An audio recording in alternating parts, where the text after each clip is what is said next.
je vous propose qu'on aborde un peu le cadre général et Saint Bonaventure va nous fournir un cadre très intéressant dans cette démarche avec sa théorie des trois yeux de la connaissance, qui est un cadre méthodologique tout à fait intéressant pour aborder ce type d'études.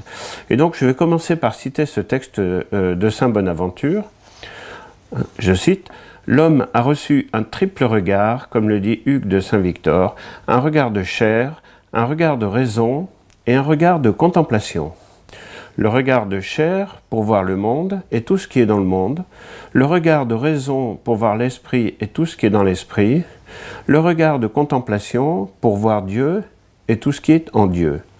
Ainsi, par le regard de chair, l'homme voit les choses qui sont hors de lui, par le regard de raison, les choses qui sont en lui, par le regard de contemplation, les choses qui sont au-dessus de lui. » Alors, comment peut-on utiliser ce texte dans le cadre d'une recherche en géographie sacrée? Voici l'analyse et l'exploitation que j'en fais.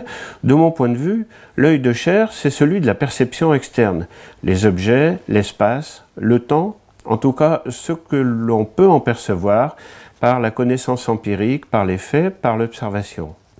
Dans notre domaine, il s'agit d'objets qui sont à la surface terrestre, des temples construits d'une certaine façon, des sites naturels qui ont telles caractéristiques, des hommes et des femmes qui adoptent tel comportement dans ces lieux.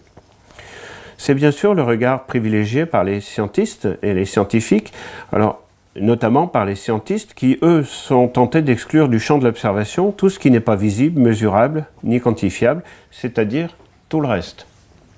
Mais à l'inverse, ce regard de l'œil de chair, c'est souvent le regard que négligent certains auteurs de publications sur la géographie sacrée quand ils se contentent de colporter des éléments qu'ils n'ont même pas vérifiés par eux-mêmes ou qu'ils tiennent pour acquis, simplement parce que d'autres les tiennent pour acquis.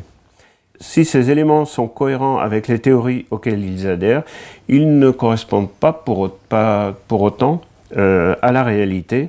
Et il suffit parfois de géolocaliser des lieux pour s'apercevoir que la configuration qui est proposée ne correspond pas à la réalité géographique. Et nous en verrons quelques exemples plus loin. Le deuxième œil de raison, c'est celui qui analyse, qui cherche à comprendre, qui cherche à mettre les faits et observations en cohérence. C'est donc celui qui donne du sens aux faits et aux observations.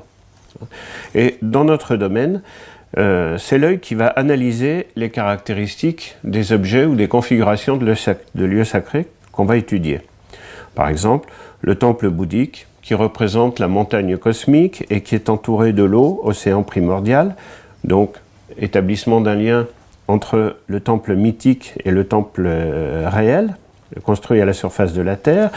C'est par exemple également celui qui va analyser l'association dans l'Église du carré et du cercle, autrement dit du passage du monde terrestre au monde céleste.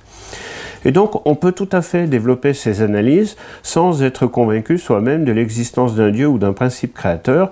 Il suffit de faire ces analyses en constatant ce que l'homme religieux a cherché à établir à l'aide de correspondances symboliques entre ses croyances et les lieux qu'il a sacralisés.